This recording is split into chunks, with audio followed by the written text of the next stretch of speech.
Ghana banya kaseti ya Guinea-Bissau ababeto dwasa asrafo akwaje mampani aboso no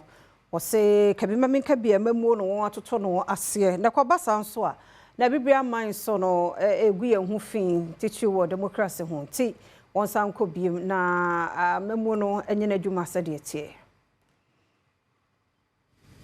akasa